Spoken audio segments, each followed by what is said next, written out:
Hey, welcome to Graphic Policy Television, GPTV. I'm right in my hands is The One Hand number 4. Now, this is a sister series to The Six Fingers, and it is about a detective who has put away one murderer to see that same sort of pattern happening as far as serial killing from another person, and now two people moved away, now a third person is doing it. While The Six Fingers looks at the things from the serial killer's perspective, this is the detective's perspective.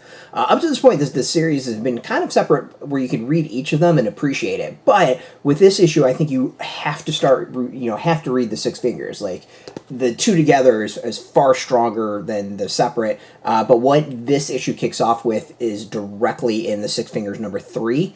So you really should read Six Fingers number 3 before reading The One Hand number 4. So it's solid. It's really, really solid. So it's written by Ram V. Laurence Campbell is the artist. Loughridge is the colors. Lettering is by Aditya. Bidikar. And as I said, this is the series from the detective's perspective. Now, the detective is kind of seeing this craziness happen.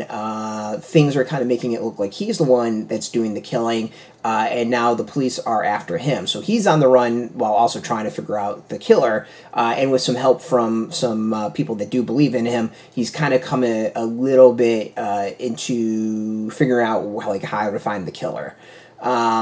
It's good. It's really, really, really solid. I mean, the series as a whole, I think, has been absolutely amazing. Top-notch stuff. It's been interesting in that up to this point you could read them separately. Now you really need to read them together. That, as I said, the third issue of The Six Fingers really kind of makes it that you have to because of the events that happen in that and then are referenced in this one. It's good though, and it's well worth doing. Reading both. As I said, the series, and my review of The Six Fingers, I said the series does remind me a lot. It's like Seven meets a little bit of like Jacob's Ladder in that like insanity aspect where you're like seeing things, you're not quite sure what's real, what's not. This one's kind of similar in that. But what's interesting is the spiral the detective's going is not just trying to figure out who this killer is, but also involves an AI android, whatever you want to call it. They call it cogs, I believe. Cog that he clearly has some emotional attachment to. And then the other is that there's this pattern that the killer's been putting up in blood that you're starting to see as the reader more and more and more in this world. So the question is exactly what's going on. Like, one's the one hand, the other's the other hand. How do those hands come together? It's going to be interesting. It's going to be really, really intriguing to see how this all wraps up. I have this has been solid to read on each individual issue. I have a feeling when both are collected, and hopefully collected in one big giant trade all together, I think it's going to be a hell of a read just to sit down and enjoy the whole thing and see it play out. And it'll be kind of fascinating to see how exactly they do that. But overall, it's another solid issue. If you are really into detective comics, it's well worth it. This has creepy vibes all over it in the best of ways. It's got a great, fantastic look to the art that matches the tone and the genre so well.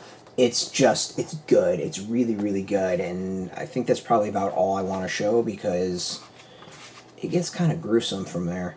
Maybe it's not gruesome on this one. No. All the gruesome was in that first page on this one. It's the other issue. The Six Fingers number 3 is the one that's pretty brutal. Great series. Highly recommend it. Go get it. It is in comic shops. We got a link beneath this video. Put in your zip code to tell the comic shops near you. No shop, no problem. Do have some links where you can purchase your own. There'll be affiliate links, so you get a small percentage. And by doing that, you'll support our site. So thank you.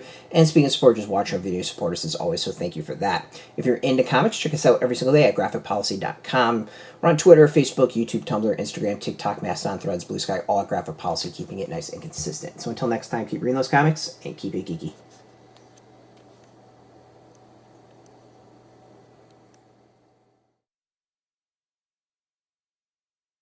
Hey, thanks for watching the previous video from Graphic Policy Television. Just by watching, you help support our site. Thank you so much. Now, if you're watching these videos, you probably care about geeky things like movies, television, comic books, toys, games, video games, you name it. You can go and subscribe right now to our YouTube channel to stay in touch and catch all the new videos, or check out our website at graphicpolicy.com. There's a nice link on this end of the video. But as always, thank you for watching. Keep on rocking and keep it geeky.